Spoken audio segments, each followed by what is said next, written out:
Good evening, everyone. It's 10 o'clock here on the East Coast, and we begin as we do every night, keeping them honest, looking for facts, not trying to offer opinions or play favorites, not supporting one political side or another. You can get that on plenty of other news channels. We're just looking for facts, finding the truth, calling out hypocrisy. And there's no bigger example of that tonight, of hypocrisy, or possibly ever in the history of sports, than what happened to American icon Lance Armstrong in the last 24 hours.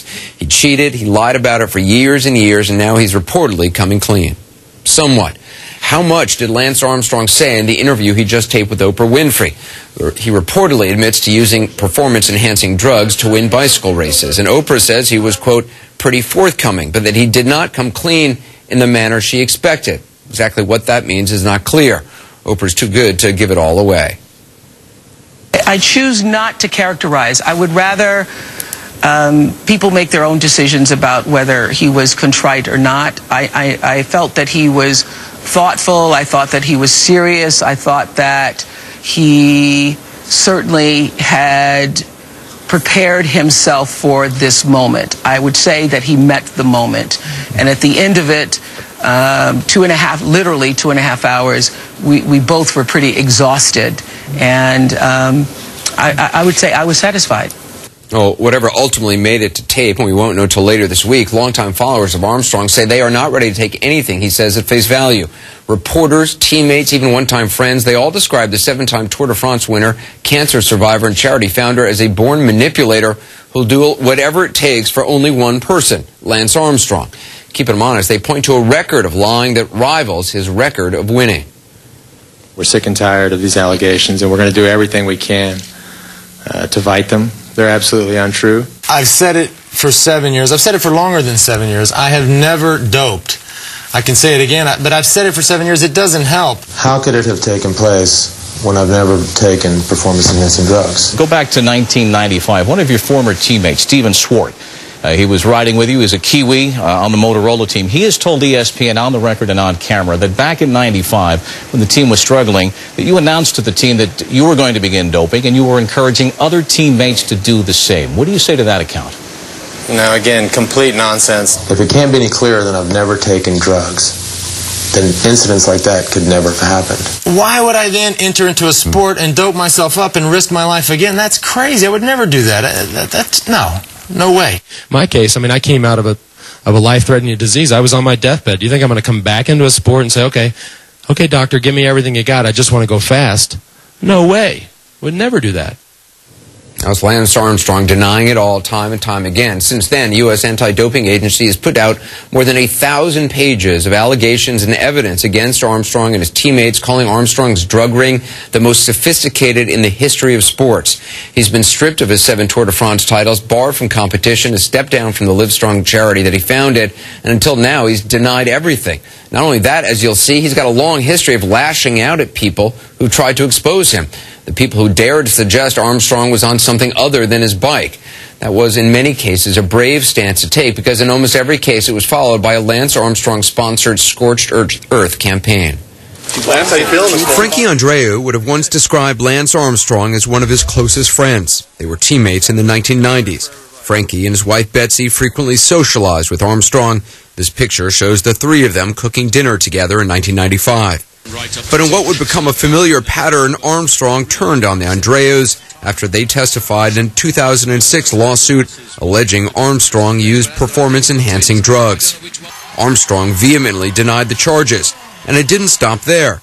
Betsy Andreu says Armstrong vilified her in the press, calling her vindictive and jealous, and portrayed her husband as bitter because his cycling contract with Armstrong's team was not renewed after the 2000 season.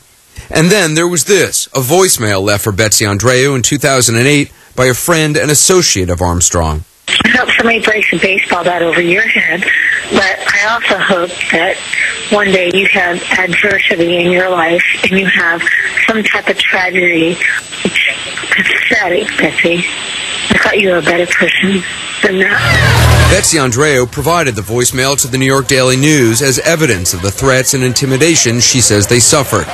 And then there's Greg LeMond, the only American to win the world's most grueling race before Armstrong went on his string of 7 straight wins. The relationship between the two men was anything but close, especially after Le Mans questioned Armstrong's association with a controversial Italian doctor named Michele Ferrari.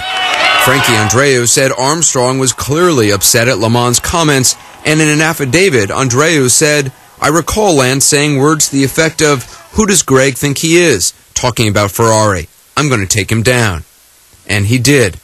Armstrong had great influence with the bike sponsor Trek, which dropped its support of the Le Mans brand, damaging Le Mans' bike business. Armstrong also intimidated his critics and rivals during competition. In the 2004 Tour de France, Armstrong comfortably held the race's overall lead, but surprised everyone when he chased down Filippo Simeoni. Why? It turned out it was only to punish Simeoni to prove a point. Simeoni had crossed Armstrong in the past by testifying against Dr. Ferrari about doping. Armstrong publicly calls Simeoni a liar and told him privately he could, quote, destroy him. After catching him, this gesture from Armstrong during the race was widely seen to be directed towards Simeoni, a warning to stay silent. Former teammate Tyler Hamilton followed a code of silence and lied about doping until this 60 Minutes interview in 2011. You saw Lance Armstrong inject EPO. Yeah, like we all did. Like I did many, many times. After that interview aired, Hamilton began to cooperate with a federal investigation into Armstrong. He was physically accosted by Armstrong inside a restaurant, according to an affidavit, and Armstrong told Hamilton he'd make his life a living hell. Why would they say these things? In an interview with ESPN, Armstrong was asked about his former friends, teammates, and associates who testified about his doping. He had only this to say. I've surrounded myself with, at times, questionable people, and I've not in the past been great with when riders leave teams or relationships end. Perhaps I haven't handled that properly, and I admit that freely. And personally, people hate that. I would hate it too. But why people would lie and tell stories? I mean, some of them obviously were paid. Some of them had other motives. That's clear. So he's lying there. You heard a bit from Tyler Hamilton there. He and Daniel Coyle have co-ridden the secret race inside the hidden world of the Tour de France, doping, cover-ups, and winning at all costs. I spoke with Daniel Coyle a short time ago, along with ESPN legal analyst Roger Cossack and New York Times sports writer Juliette McCurr. Daniel, what I don't understand really is why Armstrong is doing this now. Because just a few months ago, he had a chance to avoid lifetime banishment. The U.S. ADA had invited him to come clean, to be part of the solution. He turned them down flat. So what happened between then and now? What changed? This is a perfect lens into the way Lance's brain works. He's really good at figuring out complex situations, looking at them in a very binary way, and figuring out a path forward. It's not about being consistent with him, it's about winning. And that brain is really built for that. So at this point, he figured the best path forward was to go to Oprah. And that's what he's doing. But the problem that he faces is that you can win the Tour de France, but it's hard to win a confession. That has to do with genuine feeling. It has to do with contrition. But Juliette, I mean, you were saying that the most important thing to remember is that Armstrong is an athlete, that he's not in this to say sorry or clean up cycling or help charity. He wants to compete in competitions, and he can't do that now. Exactly. I think the difference between several months ago and now is that he's had several months of no competition, and for a guy like Lance Armstrong, that must be torture. He's been an athlete since he's just been a little kid, like a teenager. He was a professional triathlete and really barely finished high school because of his triathlon career. And he's had a lot of time to think about how he is lonely, how he doesn't have the adulation of fans at the finish line, and he has nobody to beat right now, and it's driving him nuts. And Roger, legally, I mean, there's a whole bunch of reasons why he should not have done this, right? Yeah, I hear what the other guests are saying, but as a lawyer, it goes against everything that I know, and I'm not the only one that knows the liability he's facing. He has wonderful lawyers who have given him advice over the years, but he's looking at in excess, if everything goes wrong, of judgments in excess of perhaps $100 million. I am still waiting to actually see how much he really confesses and what he confesses to. Well, legally, I mean, who does he owe money to if he's depending on who decides to sue him or currently who's suing him? Well, there's a whistleblower's lawsuit that's going on right now. that Floyd Landis has brought and that the Justice Department may join, and that has to do with all of the money he got from the U.S. Postal Service. And the question is, did he get it under false pretenses? Because under his contract, he said that he would do nothing that would bring him embarrassment and not use drugs. And so if he gets up and admits that he breached that contract, under the whistleblower statute, he not only has to pay back all the money he has taken, but could get hit with treble damages, which means 3 times the amount of money he's taken. It is pretty incredible. Go ahead. This is what makes Lance Lance. He likes risk. This is why he succeeded in this very corrupt world of cycling for so long. It's why, as we describe in our book, they were smuggling bags of blood underneath dog kennels into the tour. They were giving transfusions on the bus during the tour. He doesn't shy away from risk, and that's what this is. And he's made the calculation. He's got a net worth over $100 million. He probably won't lose all of it. I mean, you think he's going to have to pay back some of these lawsuits? He'll pay back some. He'll settle. I mean, the government usually settles these sort of cases. The rest of them often can settle. So let's say he loses $50 million. He's still got a fair amount. He's not going to starve. And he will, more importantly, have his narrative back, have his life as a competitive athlete back. And the question is he going to apologize to the people he hurt along the way? You know, we talk about this as if he's the only part of the story, but in fact, he's not. The story's much bigger than just him. I mean, he's got great PR, but I mean, as you and I talked about before, Juliet, I mean, he was a jerk to an awful lot of people. I mean, he sought to destroy people who had testified against him, who had spoken the truth. I think that jerk is an understatement. I think a lot of those people, I mean, are devastated right now, and I don't really know what to think when he's calling some of these people up to apologize.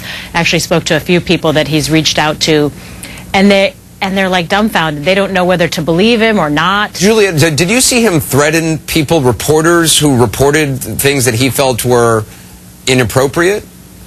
Well, I mean, he's threatened lawsuits many, many times against reporters, including one that he actually won, a libel lawsuit against the Sunday Times of London, when the writer David Walsh, who was one of his earliest naysayers, shall we say, published some information in the paper that said that he had doped. He won that lawsuit. And, of course, the Sunday Times of London is asking for that money back right now. But he was a master at intimidating people. He had this great story going on. He was a fairy tale story from the very first time he won the Tour de France, and people were enamored with it. That's including many of the journalists who were covering it. And if anybody wrote anything that was negative, he sometimes would call you on the phone in the morning, yelling at you or criticizing you, or he would actually blackball you and not give you any interviews if you wrote anything negative. And for a journalist who'd made their money or made their living covering cycling or covering Lance Armstrong, to not get access to Lance, that meant they were dead in the water. So he had a lot of power. Can he portray himself as just one of many people on his team who dope? Because I read an article in the Times, I think it was, that seemed to indicate that was sort of the way he was going to spin this, that he wasn't at the epicenter of this. He can try. He can try to do that, but I think it's going to be difficult for him because of the 1,000 pages of USADA evidence that paint a very different picture, because of the book The Secret Race that paints a very different picture. This is about power. It's not really about drugs. Armstrong wielded a tremendous amount of economic, political, sporting power, and he used it ruthlessly. Because Lance Armstrong called the shots on that team. I mean, he was the star of the team. Everybody was there to make sure he won, right? He was the Tony Soprano. Yeah. They were literally extensions of his body. You know, their power was his power. And that's how he used it. And when you crossed him, he cut you dead. You were gone. It's going to be interesting, Julia, to see how he plays this interview. I mean, they taped, I guess, for 2.5 hours. Oprah's going to air this over 2 nights. And she said that she was prepared. She had done a lot of reading. She'd watched a lot of his interviews. She was prepared to get very specific, and found that she didn't have to do that. If he denied one thing, she would say, well, what about on page such and such of this book? She said she didn't have to do that. Whether that means he got specific, or I'm not sure how to read that. What do you think? I think Oprah's great. She's a great businesswoman and a great interviewer. I'm sure she prepared a lot for this interview, but I guarantee you that Lance Armstrong prepared more. He had about a dozen people telling him what to do, what to say, what to act. I'm sure he went over and over in a mirror to get the right facial expressions, to find the right emotions. I mean, this is his chance on turning his life around. It's going to be fascinating to watch. Juliet McCurr, appreciate it. Roger Cossack and Daniel Coyle, thank you so much. Thanks. Good night. Thank you. Let us know what you